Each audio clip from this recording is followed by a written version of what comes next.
My granddaughter is only 6 months old, hungry, crying for milk, left without a mother's care. And me? I'm nearly 70, my back bent from endless chores, running to the market, cooking, cleaning, rocking the baby to sleep. Meanwhile, my daughter-in-law spends her days getting her nails done, doing yoga, shopping for designer clothes, and packing her suitcase for yet another coffee date or girls' trip. When she ran out of money, she didn't even hesitate. She sold my only car just to fund her so-called luxury vacation. But let me tell you this, when you push an old woman to the edge, even silence learns to fight back.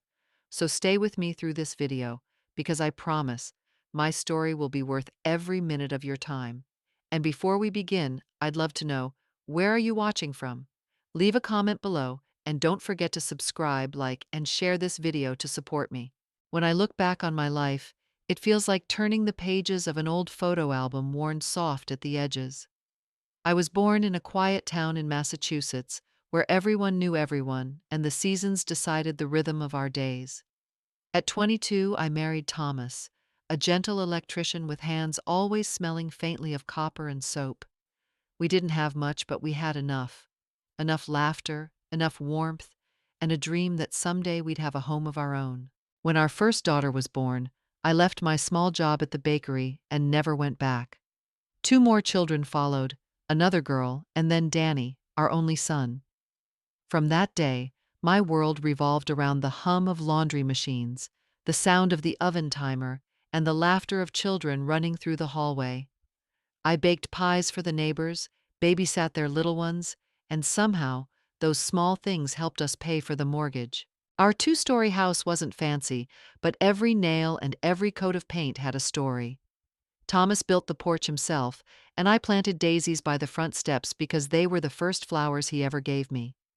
Winters were long, but inside we were safe and warm, the scent of apple cinnamon drifting through the kitchen. On Sundays, we'd sit together for dinner, no matter what. That rule never changed, not even when the children became adults and started living their own lives. I used to think peace was something you earned with hard work and patience. But as the years went by, I realized peace could be fragile. The girls moved to other states. Danny stayed closer, the kind of son who still fixed leaky faucets without being asked. When he married Anna, I tried to be the kind of mother-in-law who didn't interfere. I told myself love meant letting go, trusting the next generation to build their own lives. Yet sometimes, late at night, as I sat by the window knitting or writing grocery lists, I would wonder if all that letting go was slowly erasing me. The house stayed the same, but the voices grew quieter, the dinners fewer. Thomas passed away first, peacefully in his sleep.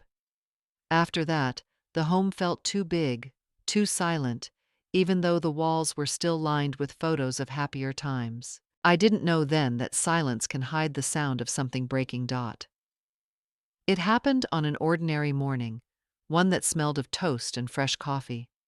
Thomas had gone into the garage to fix a flickering light, humming the same tune he always did. I was slicing apples for his breakfast when the sound stopped. There was no crash, no cry for help, just silence. When I found him, he was lying beside the toolbox, his hand still reaching for the light bulb. The doctor later said it was a heart attack, quick and merciful, but mercy felt like a cruel word that day. The funeral came and went like a blur of flowers and polite condolences. People said things like, he lived a good life, and at least he didn't suffer, but grief doesn't understand logic. For weeks, I kept hearing the creak of his boots by the door, the rustle of his newspaper, the sound of his laughter echoing faintly in the kitchen. I still set 2 plates on the table each morning before realizing I only needed one. He left me a life insurance policy and a savings account, enough to live comfortably without depending on anyone. The girls called often, insisting I move closer. Emily was in Oregon, building a new life with her husband and 2 teenage boys. Claire had married a French architect and moved to Paris, where she spoke a language I never quite understood. They meant well, but their voices carried distance, as if love itself had to cross an ocean. I told them I was fine, that I had neighbors and the church ladies checking in. What I didn't tell them was that the house had grown too quiet.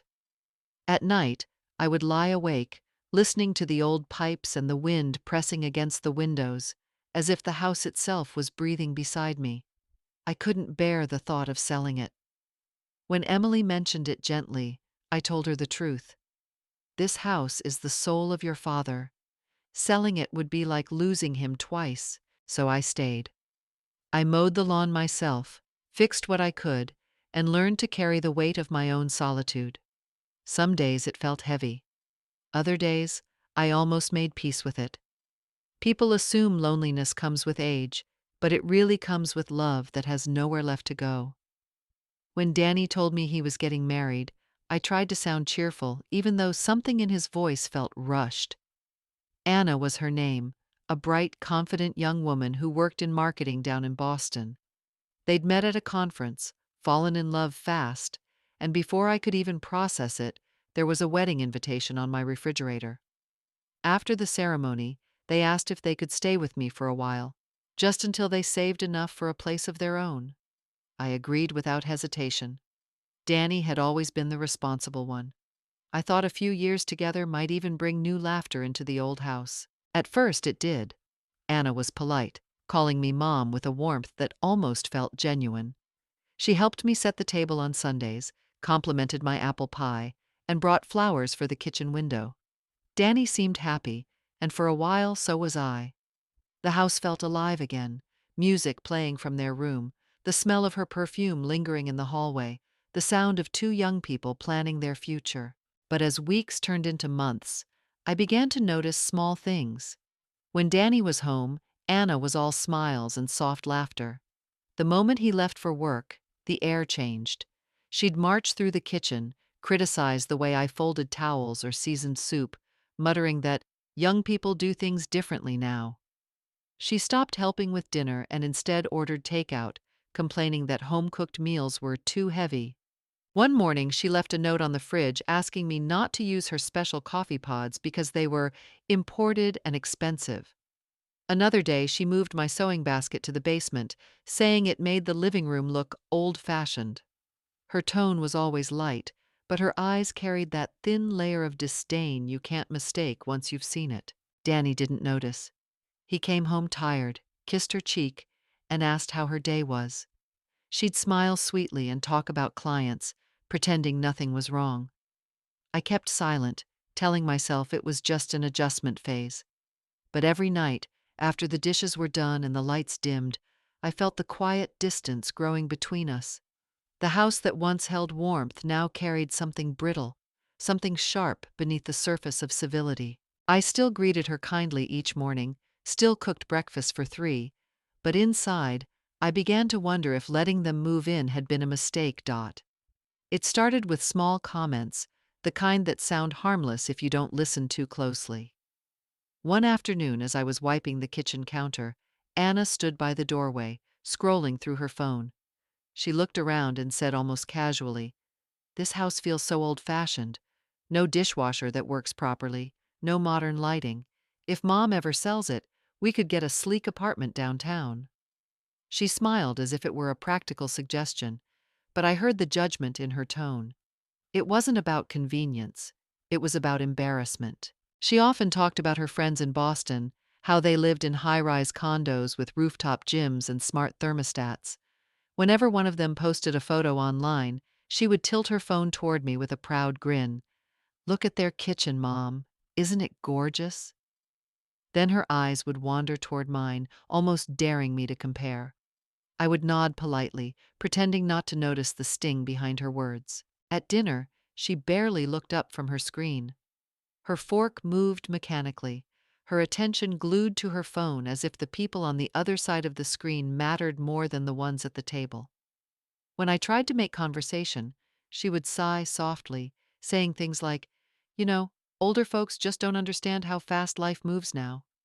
It was never shouted, never cruel in tone, but each word carried the quiet weight of dismissal. Danny was often too busy to see it. He worked late, came home exhausted, and trusted Anna to handle everything from bills to weekend plans. I watched the shift happen gradually. The house that once echoed with his laughter now carried mostly her voice, decisive, controlling, sharp when she thought I wasn't listening. Sometimes she would rearrange things in the living room, move my framed photos, or replace my floral curtains with plain gray ones, saying it was for a cleaner look. I wanted to speak up, but every time I tried, Danny would smile wearily and say, "Mom, she just wants to help. Don't take it personally." So I stopped explaining. I started spending more time in the garden, pruning the same rose bushes Thomas once planted, just to have somewhere quiet to breathe. That was when I began to realize the most painful truth. It wasn't that I had lost my husband, or that my daughters were far away. It was that in my own home, I was slowly becoming invisible. Pregnancy changed the air in the house. Anna grew restless, irritable, and sharp over the smallest things. The smell of garlic from my cooking made her gag. The sound of the television annoyed her. Even the creak of the floorboards beneath my feet seemed to offend her somehow. I tried to move quietly to give her space, but no matter what I did, something about me seemed to bother her. One morning, I woke up early to prepare oatmeal and warm milk before Danny left for work. My hand slipped, and a little milk spilled across the counter. I was reaching for a towel when Anna's voice cut through the room, cold, sharp, almost trembling with anger. "Can't you be more careful? Everything smells. Everything's sticky." I froze, holding the towel, my heart pounding. She stood there in her robe, glaring at me as if I were some stranger trespassing in her space. Just then, Danny came in from the driveway, home earlier than usual. The instant she saw him, Anna's face changed. The anger melted into tears. She covered her mouth, crying softly, saying she was sorry, that the hormones were making her emotional, that pregnancy was harder than she expected. Danny rushed to her side, wrapping his arms around her, comforting her while she leaned into his chest, fragile and trembling. I said nothing. I just wiped the counter and went back to my room, feeling smaller than I had in years. It wasn't pride that kept me quiet. It was hope. Hope that once the baby came, everything would change. Maybe motherhood would soften her. Maybe she would finally understand what it means to care for someone without expecting anything in return. But as the months passed, I began to see the truth more clearly. Danny worked longer hours to cover expenses, medical bills, groceries, baby supplies. He never complained, but I saw the fatigue in his shoulders each night. Without saying a word, I began dipping into my savings. I paid the utility bills when they came late. I bought the crib, the tiny blankets, and the baby clothes neatly folded in the nursery closet. Danny thought Anna handled it all, but it was me, quietly, behind the scenes. I told myself it was temporary, that I was just helping my son until things settled. Yet deep down, I knew what it really meant. Despite the way she looked at me, despite how the balance of power seemed to tilt in her favor, I was still the one holding this family together.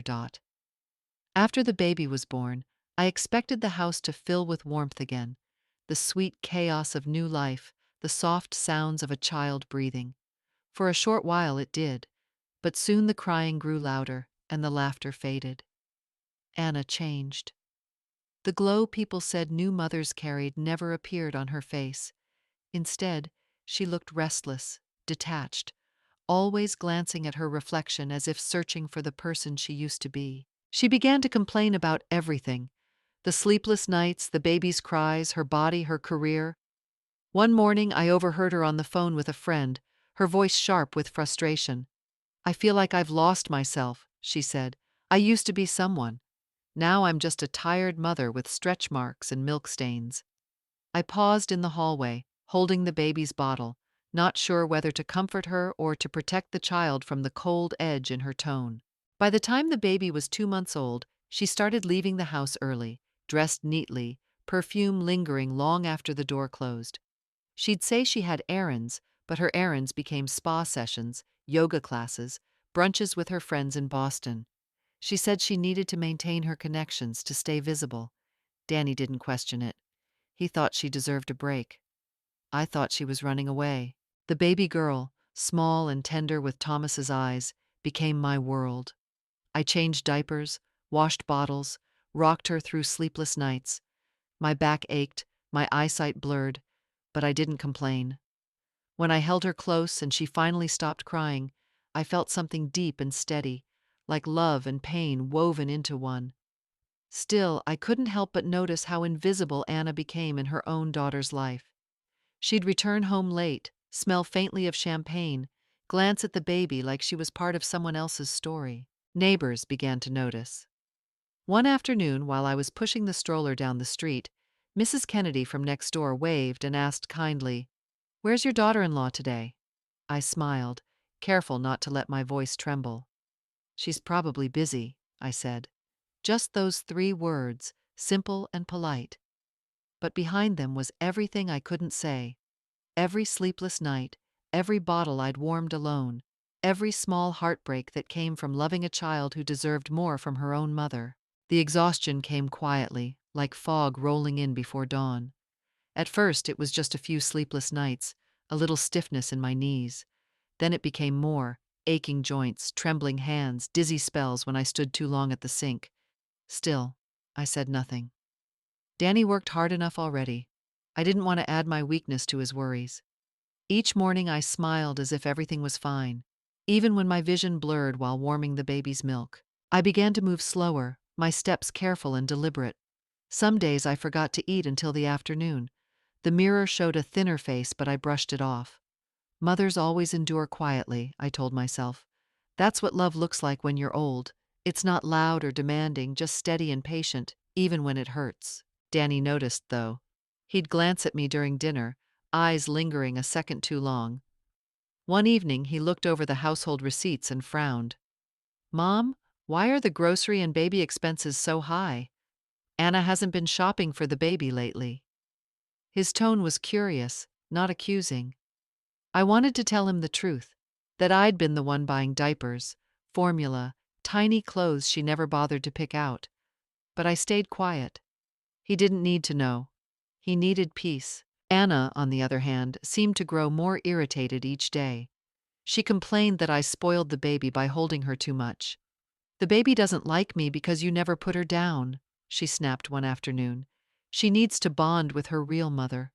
Her words cut deep, but I kept my voice calm. I wanted to remind her that love doesn't divide, it multiplies. But I knew she wasn't ready to hear that. The tension didn't explode, it simmered. Little things became silent battles. Who got to hold the baby? Whose opinion mattered at dinner? Whose presence carried weight in the house? I could feel the distance widening between me and my son, not because of anger, but because of loyalty, his to his wife and mine to the peace of our family. Each night, when everyone was asleep, I would sit by the crib, watching my granddaughter's tiny chest rise and fall. The house was quiet, the air heavy. I whispered to the sleeping child, telling her that love sometimes means silence. I didn't know it then, but that silence would soon cost more than I could bear. Danny finally made the decision one Sunday morning, after finding me sitting on the edge of the bed, holding my knees and catching my breath. My blood pressure had dropped again, and though I tried to smile and say it was nothing, he could see the truth. By afternoon, he had already called an agency certified by the state of Massachusetts to request a full-time nanny. He said gently that it was just temporary, that I needed rest, and that having help around would make things easier for everyone. Anna's reaction was immediate and sharp. She slammed the cupboard door and said it was a waste of money. "You're just making your mother more dependent," she snapped, crossing her arms. "We can handle our own child."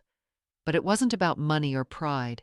It was fear, fear of being watched, fear that someone from the outside might see how she truly behaved when no one was home. For days, she kept trying to convince Danny to cancel the arrangement. She accused him of letting outsiders invade their privacy, of not trusting her judgment. But Danny stayed calm. He'd seen me faint once already. He knew I couldn't keep up with the baby in the house much longer. Quietly, he signed the contract and confirmed the start date. The nanny's name was Melissa, a middle-aged woman with kind eyes and soft manners. She arrived with her ID badge and state certification, explaining the schedule and safety procedures. Danny made sure to go over every detail: background checks, insurance, emergency contacts, everything by the book. He even installed a small camera in the living room, not hidden but clearly visible. with a printed notice on the wall explaining its purpose. It was perfectly legal, a precaution for everyone's safety. When Anna saw the camera, her face went pale for a moment before she forced a smile. She said she didn't mind, that it was a smart move, but I could see her jaw tighten. From that day on, her behavior shifted. She spoke more sweetly when Melissa was around, offered to help with small chores, laughed louder than usual. But when the camera light blinked off at night, her real tone returned. Cold, clipped, dismissive. I said nothing. I knew Danny's decision had changed something far deeper than household routine.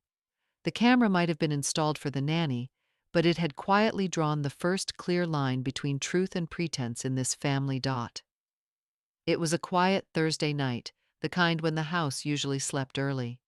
Danny was working the night shift at the office, his phone face down beside the computer. Around 10:47 p.m., the screen lit up, a motion alert from the home camera system. He almost ignored it, thinking it was the nanny checking on the baby, but something made him tap the notification.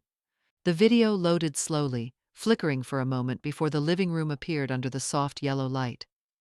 Anna was there, pacing, her voice sharp and impatient. "You always put the bottle in the wrong place," she snapped. Her tone was cutting, almost childish in its cruelty. My voice followed, small and calm, trying to ease the tension. "I'm sorry, dear, I'll fix it." Then, without warning, Anna shoved me.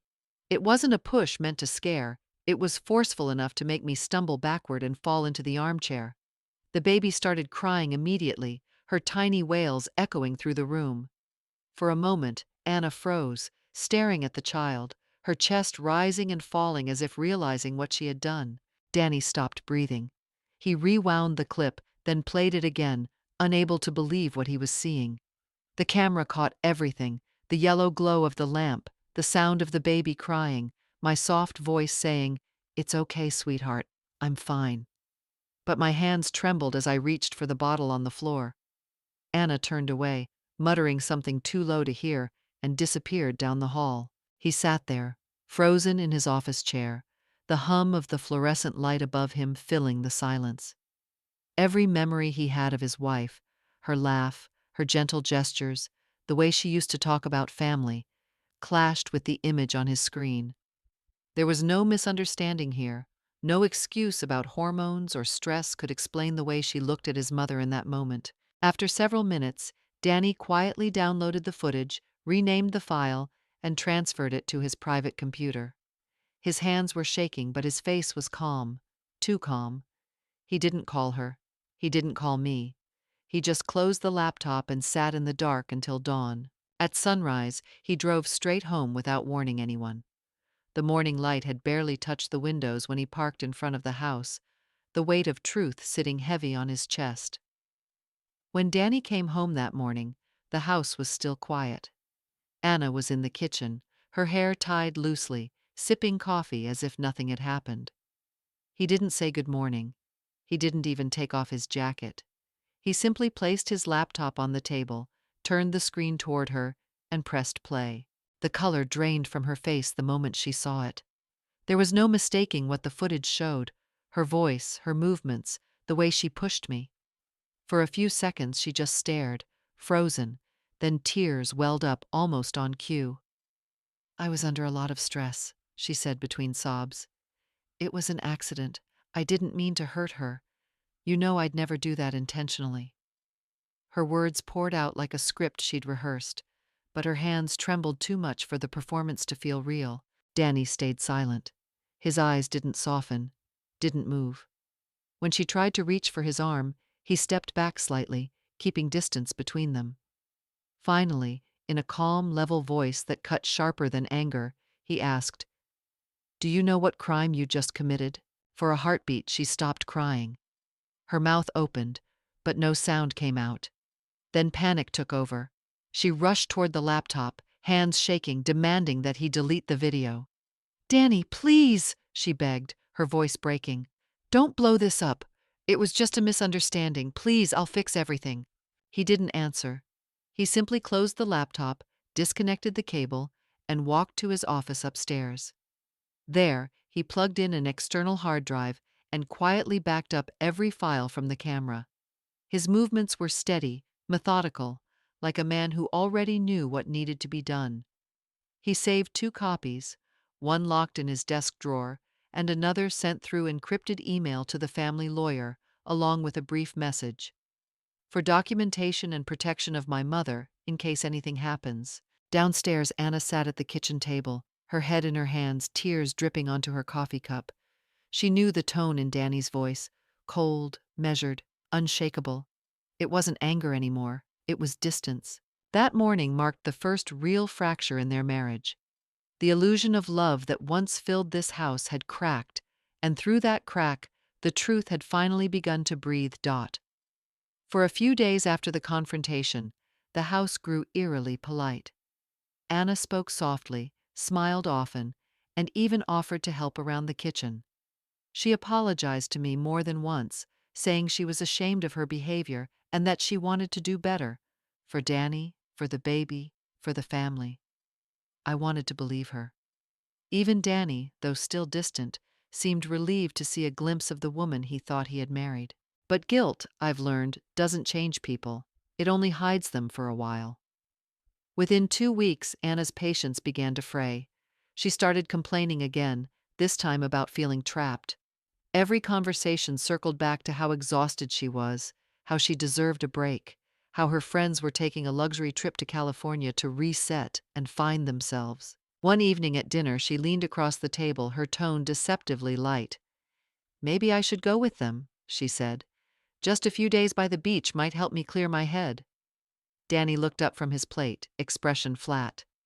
"You need to stay home," he said evenly. "The baby's too young and Mom needs rest. We can't afford that kind of trip right now." The words hit her harder than he realized. Her smile froze, and for a brief second, her eyes flashed with something sharp, humiliation mixed with defiance. She laughed it off, but I saw her hand tighten around the glass of water. That night she stayed up late, pacing in the living room while scrolling through her phone. The blue light flickered across her face as she stared at pictures of her friends posing with wine glasses and ocean views. By morning she was quiet but distant, her mind clearly elsewhere. She moved through the day with forced calm, speaking to me with unnatural sweetness. But her eyes wandered toward the garage more than once. Through the small window above the sink, I could see her glance at the silver SUV parked beneath the dim light, a car I rarely drove anymore since my back had worsened. I didn't think much of it then. To me, it was just another silent moment in a house already full of unspoken things. But in Anna's mind, something had shifted. Danny's refusal had lit a fuse she didn't yet know how to hide. The SUV wasn't just a car to her, it was freedom, money, an opportunity waiting quietly behind a locked door. Anna knew every corner of the house by then, where I kept my recipes, my jewelry box, even where I hid the spare keys. She also knew something else, that the silver SUV parked in the garage was registered solely under my name. The car had been my pride once, a reminder of better days when Thomas was still alive. The title, the registration, and even a copy of my ID were neatly stored in a wooden cabinet in the living room, behind old photo albums and insurance papers. One afternoon, when I went to the farmer's market, Anna stayed behind, saying she was too tired to come along. The moment the door closed, she moved with precision. She found the folder easily, her hands steady as she flipped through the documents. She took photos of everything: my driver's license, the vehicle registration, even my signature. Then she closed the cabinet carefully, leaving no trace of intrusion, and sat back down on the couch as if nothing had happened. That night, while Danny worked late, Anna sat at the dining table with her laptop. She downloaded a template for a power of attorney form, the kind used to authorize someone to sell property on another's behalf. She copied my name into the document, typed in the car's VIN number, and forged my signature with a shaky but convincing imitation of my cursive. She even smudged the ink slightly, so it looked natural, aged, as if I had really signed it weeks ago. The next morning she dressed neatly, printed the forged papers, and drove to a used car dealership just outside of Boston. The staff, eager to make a quick sale, barely asked questions. The vehicle's title appeared legitimate, the identification matched, and the woman selling it, calm, well-dressed, polite, didn't raise suspicion. Within an hour, the transaction was done. The SUV was gone, traded for a check made out to Anna Collins. The name she now said was authorized by the owner. In the eyes of Massachusetts law, what she did wasn't just betrayal, it was a crime. Forgery and elder financial exploitation, both felonies carrying potential prison sentences of up to 5 years. Crimes committed not out of desperation, but out of calculation. She didn't just steal a car, she stole trust, dignity, and the quiet safety of the only home that had ever accepted her. The morning started like any other. I had gone to the farmer's market, picked up fresh vegetables, and chatted briefly with a neighbor about the weather. The sun was soft and golden when I returned home, bags in hand. But as I turned into the driveway, my heart dropped. The garage door was open, and the space where my SUV had always sat was empty. At first, I thought Danny must have borrowed it. Maybe he needed to drive to a client meeting. I set the grocery bags on the counter and dialed his number. His voice came through calm but puzzled. "Mom, I'm at the office. Why would I take your car?" I stood there silent for a moment, my hand gripping the phone tighter. That was when the unease began to spread through me, cold and certain. I went to the living room and opened the small drawer where I usually kept the car keys. It was empty. I felt a faint dizziness but forced myself to think clearly. The security camera, of course. I turned on the screen, scrolling back through the morning footage. The timestamp showed 6:42 a.m. There, clear as day, was Anna. She walked briskly to the garage, hair tied neatly, sunglasses on, purse over her shoulder. She looked confident, composed, like a woman running an errand she had every right to. A few seconds later, the garage door lifted and my silver SUV rolled out of sight. My knees went weak. I sank into the chair, staring at the screen, the image frozen mid-frame, her face calm, almost satisfied. For a moment, I wanted to believe there was an explanation. Maybe she'd gone to service the car, maybe Danny knew. But deep down, I already knew the truth. Trying to stay composed, I opened my old folder with the car's registration and insurance papers. The title was gone, my ID copy too. I could feel my pulse hammering as I reached for my phone again. I called the dealership listed on the car's GPS records, my voice trembling as I spoke. "Hi, I'm calling about a Toyota Highlander registered under my name. Can you tell me if it's been brought in today?" There was a pause. Then a man's cheerful voice replied, "Yes, ma'am. It was sold to us this morning. The seller was very polite. Signed all the paperwork under your name. Everything looked fine." For a second, I couldn't breathe. The phone nearly slipped from my hand. The world around me blurred. The kitchen, the sunlight, even the sound of birds outside, all fading into a low, hollow silence. Danny drove home faster than he ever had before, the steering wheel slick with sweat in his hands. When he stepped through the door, I was sitting at the kitchen table, the grocery bags still unpacked beside me. My face must have said everything. He didn't even have to ask. I told him what happened, about the empty garage, the camera footage, the call from the dealership. For a moment, he just stood there, frozen. His lips parted, but no words came out. The silence between us was thick with disbelief and shame. Finally, he pulled out his phone and called the dealership himself. His tone was calm, too calm. Within minutes, an employee sent over a scanned copy of the sales contract. Danny opened the file and stared at the signature at the bottom. My name, written in neat looping cursive that wasn't mine. He walked to the drawer, took out an old insurance form I had signed, and laid it beside the printed page. The difference was obvious, brutal in its clarity. The signature had been forged. He didn't say a word as he went upstairs. When he returned, Anna was standing by the living room window, pretending to tidy up the curtains. Danny's voice was low but steady. "Where's the car, Anna?" She blinked, then turned, forcing a confused smile. "What are you talking about? I just asked a friend to help sell it so Mom could get a newer one. I thought she'd be happy." Danny didn't respond. He simply placed the printed contract on the table. His jaw tightened as his eyes met hers. "This is forgery," he said quietly. "You signed her name. You sold her car without consent." Her face went pale. "That's not true!" she cried, her voice rising in false panic. "It's all a misunderstanding. I was trying to help." I said nothing. I simply reached for a folder I had kept by my chair and placed it gently on the table. Inside was a printed image from the security camera, the moment Anna opened the wooden cabinet, pulled out the documents, and pocketed the car keys. The date and timestamp glowed in the corner of the frame. Anna stared at the photo. Her mouth opened, then closed again, but no sound came out. Danny's shoulders sank as he looked between us, his wife trembling, his mother silent. It was the moment he understood that love couldn't undo what truth had already revealed. Anna's breakdown came suddenly, like a dam giving way after holding too long. Her knee hit the floor, and tear poured down her face, raw and desperate. "I just needed money," he sobbed. "I where I were going to pay it back. I didn't mean to hurt anyone. Please, Danny, please don't report it. I'll fix everything." Her voice cracked under the weight of fear, but it was too late for empathy. Danny stood still, arm crowed, eye hard. The warmth that once colored her voice was gone.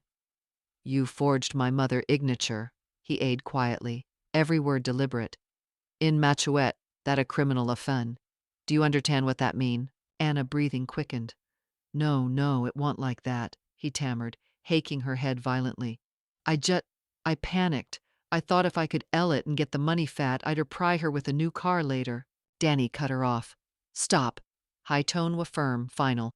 "You didn't do it for her, you did it for your elf." Silence filled the room. The baby faint cry from up there was the only sound. Then, if eased by instinct, Anna ran toward the laptop on the table. "I'll delete it," he screamed. "You don't have to how anyone. We can forget this ever happened." Her hand fumbled across the keyboard, but the screen flayed a meege. "File not found." Danny's voice came from behind her, calm but sharp. "Don't bother. Everything already backed up. The footage, the contract, all of it. My lawyer ha copy." Anna froze. Her holder lumped to the reality ank in. All her attempt at control had crumbled. The Mac he wore, the poised, uxaful young wife, was gone, replaced by the hollow hell of one caught by her own deceit. I sat at the table, watching her crumble. Part of me felt Oro for my own, for the wreckage of the home we'd tried to hold together. But more than anything, I felt clarity. I rose lowly, my joint tiff, and looked at her. "You can be poor in money," I aid oftly, "but never poor in character. You old something that can't be bought back. Truth." Anna buried her face in her hand. Danny aid nothing. The truth was complete now, irreversible. And in that quiet moment, the how didn't feel angry or chaotic. It felt empty, like the air had finally settled after a long, brutal storm. Danny drove into Botan the next morning, the city till draped in fog and quiet from the early hour. He parked outside a brick office building on Beacon Street, where the braw nameplate read, "Jonathan Pierce, Attorney at Law." Inside, the waiting room mellowed faintly of leather and old paper. Jonathan Pierce way a man in high mid-50, gray at the temple, high preence calm but firm, the kind of lawyer who had seen too many family torn apart by greed. Danny handed over the folder and sat in silence while Pierce reviewed it. The lawyer flipped through each page carefully, pawing at the forged contract, then at the photo, then finally played the camera footage on high monitor. The sound of Anna's voice filled the room for a few seconds before Pierce preed paw. He leaned back, removed high glare, and let out a low "I." "The woman didn't just crow a moral line," he aided. "She committed a criminal act." He pulled a heavy book from high shelf and opened it to a marked page. "Under Machouette General Law, Chapter 19A," he explained, "forging a signature and exploiting an elder AET fall under what known a elder financial exploitation. It's a area charge. Depending on the circumstance, it can be prosecuted both civilly and criminally." Danny listened, hand clapped tightly. "What happened next?" he ached. Pierce gave a moored nod. "We build 2K, he aided. One criminal, filed with the police department, based on your video and the forged document. That will protect your mother's right and put the matter on record. And one civil, where we UE for restitution and damage. If handled right, he'll face both legal and financial consequence. He pawed, looking at Danny with quiet gravity. Ivy and Kay like they before. They often end with the offender lowing everything they were trying to gain. Greed how a way of turning on itself. Danny didn't mile. He only nodded, high-eye Teddy. Then we tart today, he aid. Pierce extended a hand, high exprian profunal but kind. Good, he replied. From now on let me handle the law. You focu on protecting your mother. Outside, a Danny tepped back into the morning light. The fog had begun to lift. For the first time in week, he felt omthing Chloe to resolve. Not anger, not revenge, but a quiet een that Judas had begun to move. When Danny finived explaining everything, the forged document, the stolen car, the video evidence, there were no outburst, no anger, no tear. I imply it till, for a long while, tearing at the teacup in my hand, the team lowly faded. My heart were heavy, not because of the low, but because of what it meant. The girl I once welcomed into my home, the woman I once called daughter-in-law, had looked me in the eye and decided I were weak enough to be UED. Danny's voice broke the silence. Mom, Jonathan A., we can move forward. He'll handle both K, the criminal and the civil, but we need your consent to proceed. I looked up at my on-high face drawn from exhaustion and disappointment. I don't want to her and pry on, I aid quietly. My voice trembled, but my words were clear. I just want the truth to be Ian. That enough for me. Jonathan Pierce eated across the table, folded a hand and nodded. High exprian wa calm, almot kind. Mr. Maine, he aid awfully. Judas in about revenge, it about protecting decent people, from being allenced, from being taken advantage of, from lowing faith that honety till matter. Though word lingered in the air long after he left. That night, I couldn't leap. I at by the window, watching the street light flicker through the curtain. For a 20 year, I'd believed that patience and forgiven could fix almost anything. But now I awe the truth. Blind forgiven only feed cruelty. People like Anna thrive when other talent. And islands, no matter how gentle, can time be its own kind of inn. By dawn, my decian way made. I brewed a pot of coffee, changed into a navy dray, and brewed my ilver hair into place. When Danny came down he looked pride to me ready. Where are you going, Mom? To do what right, I aid imply. A few hours later, at Jonathan Pierce's office, the document were laid out neatly on high deck. My name appeared on the first page, authorization for legal representation. My hand didn't hake I eind. For the first time in month, I felt the weight on my chest begin to lift, not because I were eking vengeance, but because I were reclaiming my dignity. Jonathan Pierce worked swiftly, high professionalem preci and unhakeable. Within 24 hours, he had organized every document, the fake power of attorney, the forged signature, the camera footage, and the ale receipt from the dealer hip. Each file was neatly labeled and sent to the Lexington Police Department Financial Crime Division, along with a formal statement outlining the upacted forgery, elder financial exploitation, and fraudulent property transfer. The following week, the investigation officially began. The Lexington detective handled the case with the ariune it deserved. Jonathan received a confirmation letter from Officer Grant, acknowledging the ubmian of evidence and aiming a K number. Soon after, the digital evidence team of the Matchwit State Forensic Unit stepped in to analyze the forged document. Inside their lab, Pescialit compared the handwriting ample, every curve, every lant, every trace of ink. The result were irrefutable. The forged signature was a crude imitation. Under magnification, the ink pattern howed overlapping prior point, a clear IGN that the forger had topped and retarded mid-troke.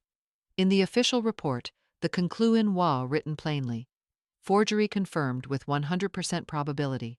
Meanwhile, Jonathan contacted Cambridge Auto Exchange, the dealer hip that had preceded the illegal ale. The police coordinated with the dealer hip management, requesting the immediate upending of the transaction.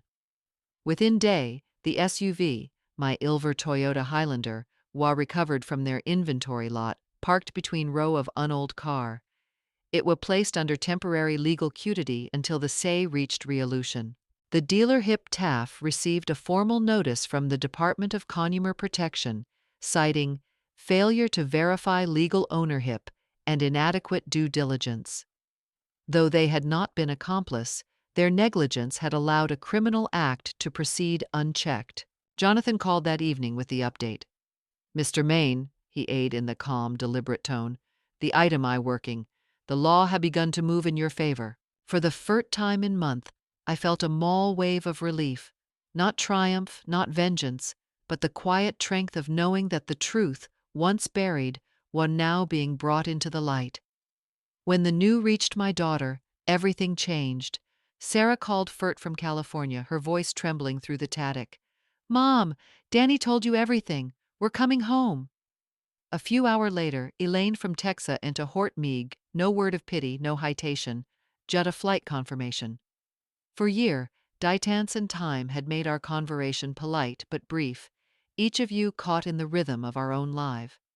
But this time, their voice carried something deeper: outrage, grief, and love. 2 days later, I stood at the arrival gate at Logan Airport, watching the crowd pill through the corridor until I awed them. Sarah with her auburn hair tied back, Elaine in her beige coat, both ruing toward me with tear streaming down their face. When they reached me, we didn't peek. We just held each other, a long, trembling embrace that aimed to pull back all the year of violence. I could feel their heart pounding against mine. Sarah whimpered through tear. "Mom, you've endured enough. It time you lived for your elf now." For the first time in month, I let my elf cry. Not from pain, but from relief. The kind that come when you realize you are no longer standing alone. Danny joined you later that evening, and for once the Howie didn't feel heavy. It felt alive again, full of voice, laughter, and the familiar warmth of family that I thought I had lot. The next morning, Jonathan topped by with update on the investigation. High tone remained calm, but he noticed how pale I looked. He aided gently. "You've carried a lot. The legal process will take time, and it won't be a. You would step away for a while if you can." Sarah looked at Elaine, then at me. "Mom," he aided oftly, "do you remember that place you always wanted to visit with Dad? Monaco?" I miled faintly. It had been our dream once, a quiet promise between Toma and me that Omeday, when the children were grown, we'd the blue coat together. Elaine reached for my hand. "Then let go there," he aided. "You dear of peace, not pain. We'll take you." A week later, the three of you boarded a flight to the French Riviera. The plane ascended above the cloud. I looked out the window and awed the unlight spreading across the horizon. For the first time in year, I felt like I were moving toward life again, not escaping the pat, but rying from it. When the plane took off from Logan Airport, I looked out the window and awed Danny standing at the terminal below, a mall figure fading into the distance. He had ignited on staying behind, eyeing one had to make your everything at home were handled properly. I knew what he meant. He would tang to face what I no longer could. While I flew across the Atlantic with Sarah and Elaine, Danny spent high day in Lexington, meeting with Jonathan Pierce and the investigator. Jonathan guided him through every step of the pros, high calm professionalism teddying the storm that till surrounded our family. Together, they completed the Machuette civil complaint form, documenting every detail of the fraud, the forged power of attorney, the fail ale, the emotional harm caused to an elderly victim. Jonathan Allo began gathering Whitney. Melia, the nanny, provided a written statement about Anna Temper and the day he had her houting in the living room. Mr. Kennedy, our next-door neighbor, confirmed he had watched Anna drive away that morning with the SUV. Even an employee from Cambridge Auto Exchange testified, acknowledging that the woman elling the vehicle aimed nervo, but ignited he had full authorization. Piece by piece, the truth way being woven into omething undeniable. For Danny, the pros were both a duty and a heartbreak. He till remembered the woman he had fallen in love with, the confident, charming Anna who once laughed freely and dreamed big. But that Perron were gone.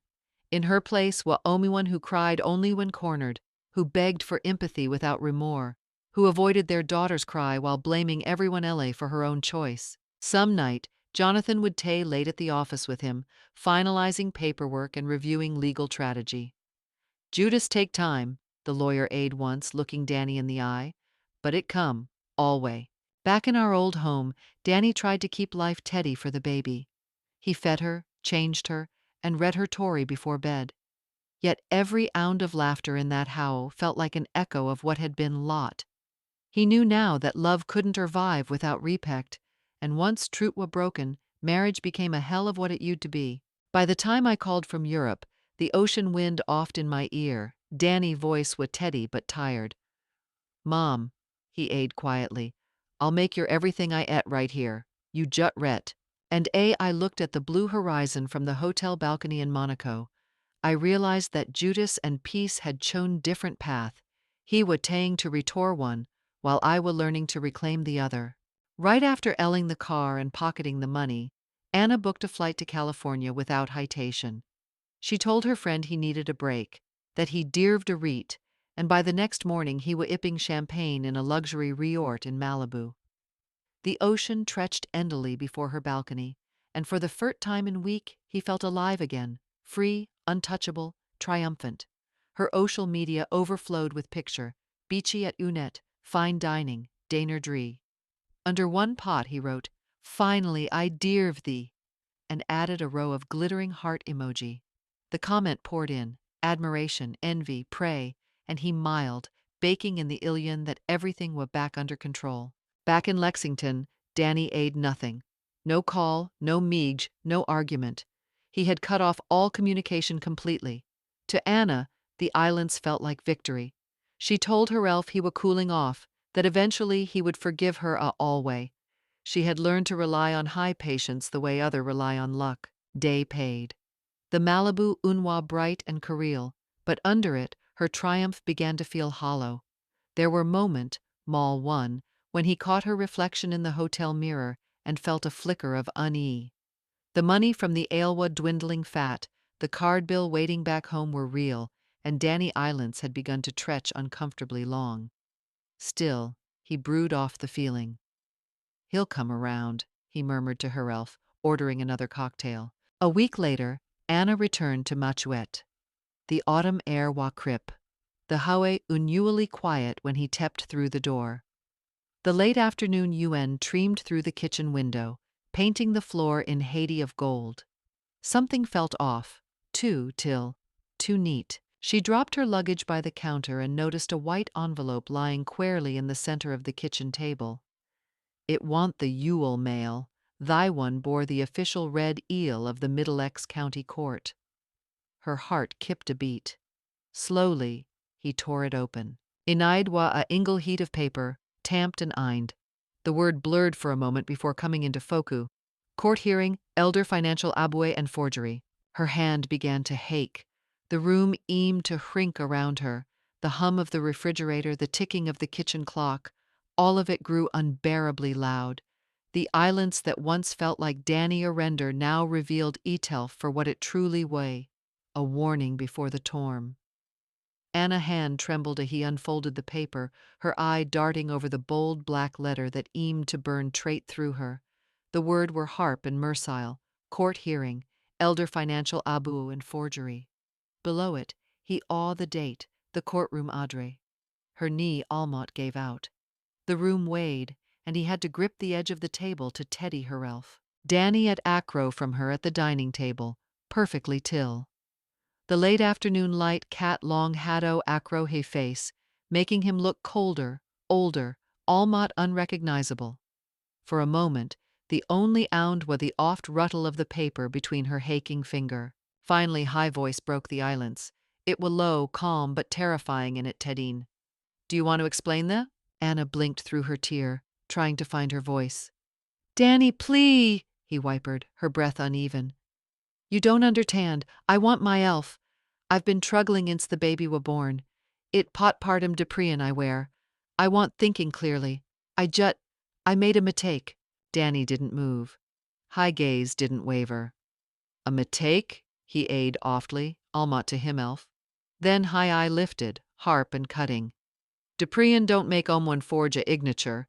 Deprian don't make one ell their mother car and pocket the money. The word hit her harder than any hout could have. Her face crumpled, and he dropped to her knee, bade the table, clutching at the arm. Danny, I'm begging you, please don't let that go to court. We can fix it. Tell them it was a misunderstanding, that Mom forgave me, that it would He pulled the arm away, the movement low and final. "There's nothing to fix," he aided quietly. "The evidence I already with the court. This isn't between you and me anymore." Tear streamed down her cheek as he buried her face in her hand. For the first time he realized there were no escape, not through excuse, not through charm, not through tear. Danny Islands were no longer mercy, it was judgment.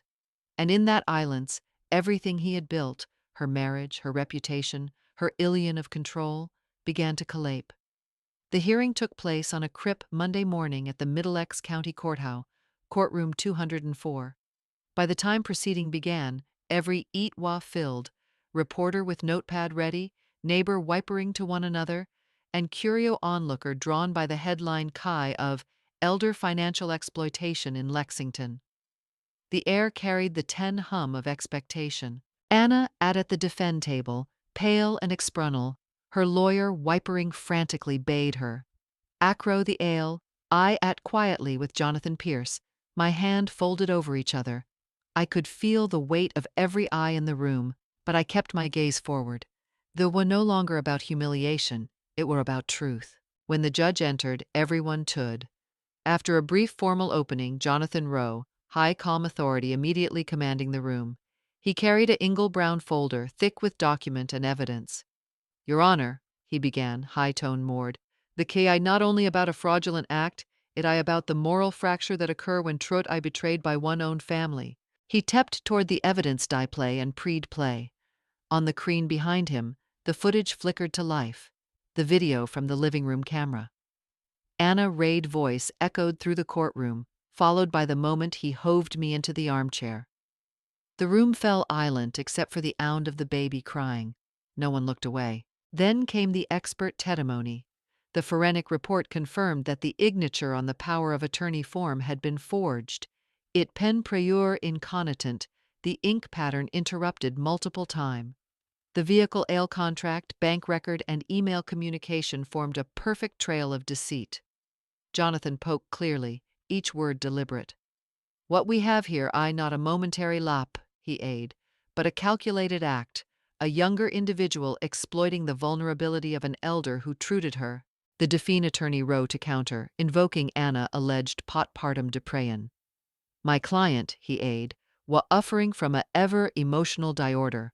Her action were impulsive, not intentional."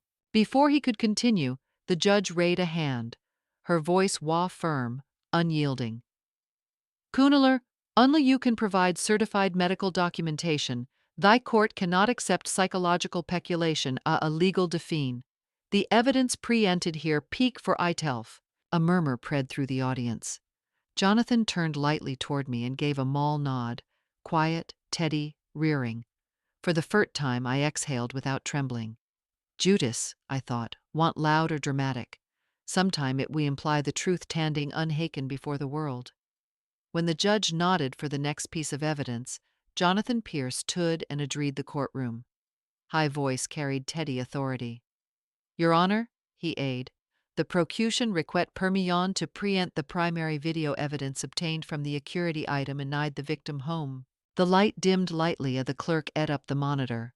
The first frame appeared, the familiar living room of our house. For a moment, the silence was unbearable. Then, the video began to play. Anna's voice filled the courtroom, sharp and impatient. "You never put things where they belong," he napped, her tone laced with irritation. Then came the sound of movement, her hand pewing, the thud of impact, and the faint cry of the baby echoing through the speaker. On the screen, I was Ian trying to steady my elf, whispering, "It all right, dear, it all right." The room froze. The air itelf aimed to top moving. Even the hum of the ceiling fan felt dightened. Reporter lowered their pen, neighbor exchanged a glance. In the back row, I preed a hand over my mouth to hold in the oberring in my throat. A oft-ound e-caped anyway, maul, broken, the kind that carried year of quiet endurance. Danny at 2 row ahead, high holder tenny, high head bowed low. He couldn't bring himself to look at the screen, or at the woman bade him. Anna stared blankly, her face drained of color. Her lip trembled, but no word came. Tear rolled down her cheek, not from guilt, but from the realization that the world was finally seeing who he truly was. When the video ended, The courtroom remained silent. The judge adjudicated her glay, her voice calm but unyielding. The evidence I clear and undisputed, he aid. The defendant, Anna Collin, I found guilty under Machuet law for both forgery and elder abu. Anna lawyer tried to wry, perhaps to protest or plead for leniency, but one glance from the judge I lensed him. Danny exhaled lowly, eye closed, if relaying the lat thread of hope he had been holding on to. Reporter began cribbling again, their pen cratching the surface of history, an ordinary suburban tragedy now etched into public record. And I at there, motional, my tear drying on my cheek, knowing that Judas had spoken, not in anger, but in truth. The verdict came just before noon. The courtroom, tenny and heavy, fell into absolute silence as the judge adjudicated her glay and began to read. The court find the defendant, Anna Collin, guilty of elder financial exploitation and forgery under Machuet Tate law. Her voice was calm, but each word struck like a hammer. Anna, at motional, hand clenched on her lap. When the judge continued, her composure finally cracked. The defendant I sentenced to 3 years of upended probation, required to repay the full value of the vehicle owned under fraudulent preteen, and tripped of all custodial right over her child. The room erupted in murmur. Anna's head dropped, her hair falling over her face, a tear blurred her vision. The judge want done. Furthermore, he aid, the defendant I prohibited from contacting or approaching Mr. Helen for a minimum of 5 years and must complete a mandatory rehabilitation program in ethical conduct and elderly care. Across the room, Jonathan Pierce stood quietly, nodding in acknowledgement. Danny at bade him, high expression unreadable, a mixture of oro and finality. When the judge turned toward him, her tone softened lightly. Mr. Collin, full custody of your daughter I hereby granted to you. Danny gave a low nod, eye glistening. He didn't look at Anna. There was nothing left to say. The gavel came down, harp and echoing. Court adjourned. The moment it ended, camera flayed from every corner of the room. Reporter urged forward, their voice overlapping. Mr. Collin, how do you respond to the verdict? Do you feel remorse? Will you appeal? But Anna couldn't peek. Her knee buckled, and he anked to the floor, her hand trembling as he tried to steady herself. Once, he had been the woman who flaunted luxury handbag and vacation under the California sun, the one who poted, "Finally, I deserve thee."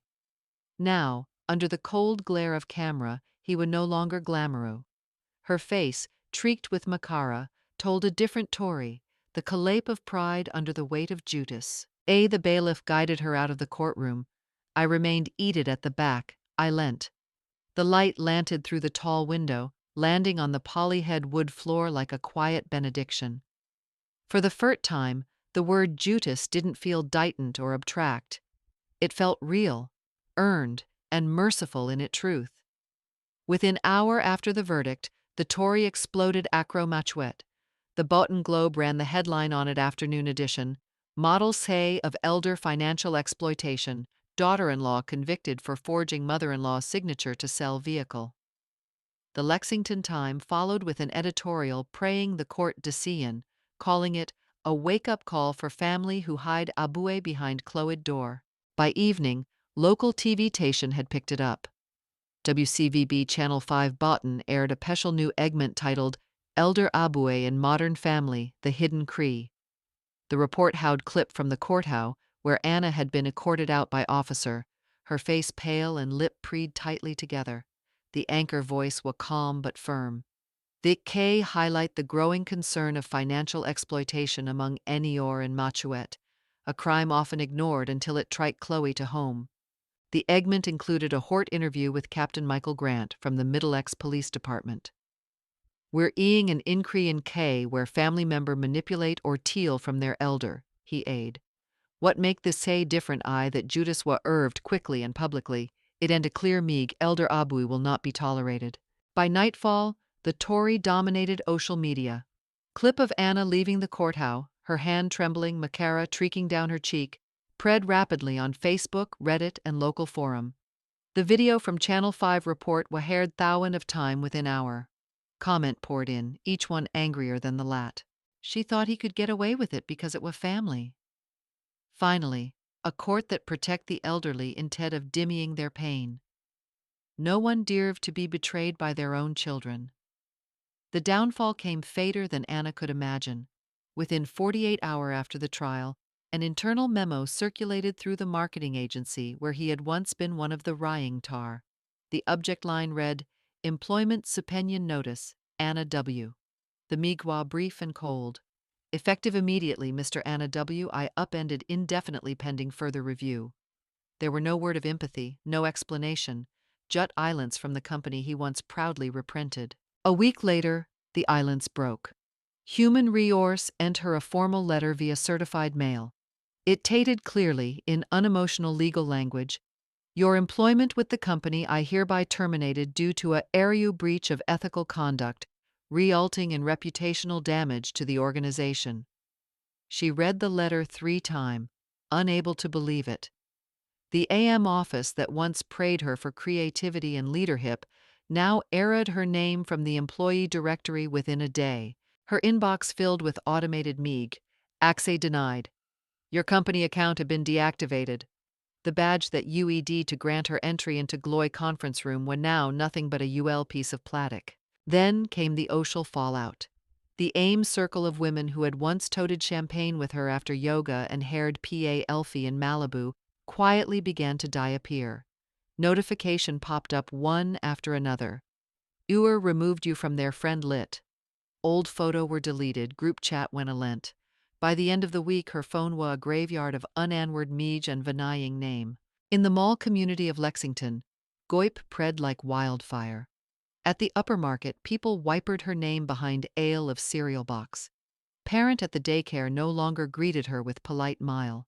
Her reputation, once carefully built through charm, confidence, and curated perfection, crumbled overnight. And then, the final blow came in a white envelope from her bank. It bore the seal of the Middlesex County Court. The notice read, all active account under the name Anna Collin are temporarily frozen pursuant to the restitution order filed on behalf of the victim, Mr. Helen Main. The car money, the aving, the joint account, everything was gone, redirected to cover combination and legal fee. The woman who once flaunted luxury handbag now found herself counting change at the GA station. For Anna, the punishment wa'n't only in court, it was in the quiet error of a life once built on appearance, gone not because of misfortune, but because of the choice he had made with her own hand. Anna moved out quietly one rainy afternoon, taking only what he could fit into 2 Uitka. The how that once echoed with argument and luxury was gone to her now. Danny had full cutity, and her name had become poignant in that neighborhood. She found a mall, 1-bedroom apartment in the outskirt of Lowell, an old building with thin wall and flickering hallway light. The rent was cheap, but the island's way unbearable. Neighbor recognized her almost immediately. Some had seen her face on TV, other had read the article that Till floated around online. They whipered in the laundry room, lowered their voice when he paid by, and avoided meeting her eye in the hallway. That her, Omiwan murmured once, not awfully enough. After that, Anna stopped using the haired facility altogether. She tried to rebuild her life. She polished her resume, updated her LinkedIn, and sent out dozens of applications to marketing firm, consulting agency, even retail chain. But every interview request ended the Amy way, silence. She realized the pattern. Whenever a recruiter urged her name online, the result appeared instantly, page upon page of headline linking her to Elder Financial Abu. No one wanted to hire the woman who betrayed her own family. Night were the hardest. She couldn't leap through them anymore. Every few hours her phone would buzz. Google alert about new article, angry comment on old new pot, or anonymous email filled with enult. Some called her a monter. Other imply aid, you dearve thee. At first he deleted them. Later he stopped bothering. The isolation ate at her lowly. Meal became an afterthought. She sat by the window mot evening, tearing at the dim streetlight below, wondering how her life had collapsed completely. There were no friend to call, no family left to forgive her. Even her reflection in the mirror felt like a stranger, pale, hollow-eyed, a got of the woman who once posed proudly for social media photo. One night, a rain tapped awfully against the glass, He opened an old photo album he had packed from the how. Inaidwa, a picture he hadn't looked at in months. Her daughter, Jutta baby, cradled gently in my arm. Both of you were smiling, warmth and peace radiating from the image. Anna's hand trembled as he traced the edge of the photograph. For the first time, he didn't cry out of anger or fear, only out of understanding. She had lost everything that mattered, not because Omiwan took it from her, but because he had traded it away herself. I till remember the morning Danny came home with a little girl in the arm. The autumn air was cool, the maple leaf turning gold outside the window, and for the first time in a long while, the house didn't feel empty.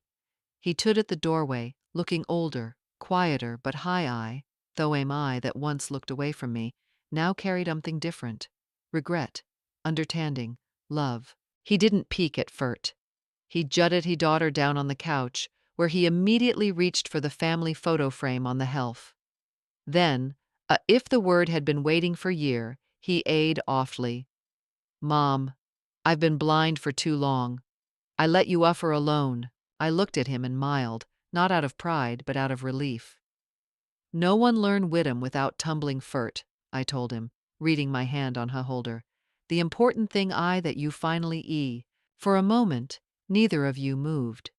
The islands between you, once harp-like glaw, now felt gentle, like the calm after a long storm. Then Danny began to unpack box, fixing helve, repainting wall, cleaning the garden. Each small act felt like an apology made viable. We spent the next few days repairing not just the how, but the life inside it. The baby laughed when I anged to her in the kitchen. He clapped her little hand when Danny made funny face. The AIM kitchen that had once echoed with Tenyon and houting wah, now filled with warmth again. The smell of apple pie replaced the scent of tear and fear. At night, when Danny bade me after putting his daughter to bed, we didn't need to talk much. Sometime healing don't come from word. It come from the quiet company of Tho who finally understand. I watched him grow ofter with his child, gentler than I had ever been before. And in the moment, I realized nothing profound. Forgiven I not about airing pain, but about allowing love to return to the place it was once chayed away from. One evening, a wee at watching the unit through the kitchen window, my granddaughter toddled toward me with a piece of pie in her tiny hand.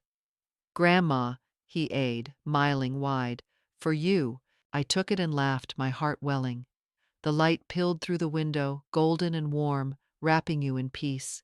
The aim hui that had witneyed betrayal and low now glowed with something stronger, renewal. Month after the verdict, the say that had once torn my family apart began to take on a different life of its own. It would no longer jut a courtroom Tory, it became a Leon, one that pred quietly through our community. Attorney Jonathan Pierce Way invited to speak at a Tate conference titled Elder Financial Protection, Safeguarding the Generation. I want there in Paran, but I watched the recording later on my laptop, eating at my kitchen table with a cup of tea in my hand. On stage, Jonathan spoke clearly, high voice carrying the calm strength that had once guided me through the hardest month of my life. Judas, he aid, I not reserved for the young or the powerful. Every elder deserve the right to dignity, affity, and respect. When we protect them, we protect the moral backbone of our society. The audience applauded. Police officer, lawyer, social worker, and family who had seen their own loved one uffer in lens. He used my K.A. a model tutti, preempting the evidence, the forged document, the video footage, and the legal framework that had allowed the court to act swiftly. But more than that, he emphasized the human ID, how isolation, fear, and my-placed truth make older people a target. We must not wait until harm I done, he aid. Education and vigilance are the first defense against exploitation. After that conference, new outlet picked up high peach. Community Acro Machuet began organizing workshop to teach Enior how to protect their finance. Family started having difficult but necessary conversation about legal guardianship, power of attorney, and home security. Many even installed legal home camera to ensure transparency, not out of paranoia but out of care. Neighbor I had never met before topped by to A they had seen the seminar online. One woman, around my age, aid quietly. Because of you, I finally poked to my lawyer about my will. I used to be afraid of bringing it up with my children. I miled and told her, "It never too late to take care of yourself. I never gave interview, and I never ought recognition. My Tory didn't need fame, it needed purpo. I became, in a quiet way, a imbal for women like me, though who had been overlooked, doubted, or taken for granted, yet till cho truth over bittern. I watched the golden light of unit fall across my living room. I realized Judas don't always roar. Sometime it wiper, through the change it inspire, through the live it have from repeating the Ame Mitake. The Iowa calm that evening, tretching endily beneath a key painted in oft hade of gold and roe. I at on the balcony of the mall apartment overlooking the water, a cup of tea warming my hand. The air carried the faint scent of alt and jameen, and the gentle murmur of wave below felt like a lullaby. For the first time in year I felt no need to explain my elf, no need to defend or remember, jut peace. The UN while lowly inking into the horizon when I poke awfully to no one in particular. Judas don't need to hout, sometime it imply the truth tepping into the light. The word floated in the air, if carried by the wind, light and unburdened. Earlier that morning, I had written a letter to Danny. It wa'n't long, just a few lines that I knew he would understand. Ray your daughter with the aim kindly I once gave you. Let her learn that strength and gooden can live in the aim heart. I eeled it gently, imagining his face as he opened it, not with guilt but with gratitude. The balcony light flickered on as the evening deepened. I watched a ailboat in the Ditons, it white ale glowing oftly in the fading light. Life, I realized, don't airy pain. It jut teach you to let the wind carry it away. Somewhere, far from the quiet whore, Anna crawled through her phone. The photograph of me in Monaco, itting on the AIM balcony, miling gently against the ocean view, appeared on her screen. For a moment, her face froze. Anger tightened her lip, jello-y flared in her eye, but then omething L paid through. A brief haddo of remorse, or maybe recognition of what he had lot. She turned off the phone, but the image lingered in her mind long after. I didn't pot the photo for revenge. I poted it a proof that peace can exit even after chow, that truth how it own kind of beauty, and perhaps that forgiven I not a render. It I freedom. The lat light of day appeared into the horizon. I took one lat IP of tea, mild and wipered a quiet prayer, not for Judas, but for Widom, because Judas had already come, not through punishment, but through understanding. If you've ever been unlenced, underestimated, or tripped of your dignity, remember Widom never grow old and dignity never die. Your Tory matter, share it, let your truth tap into the light.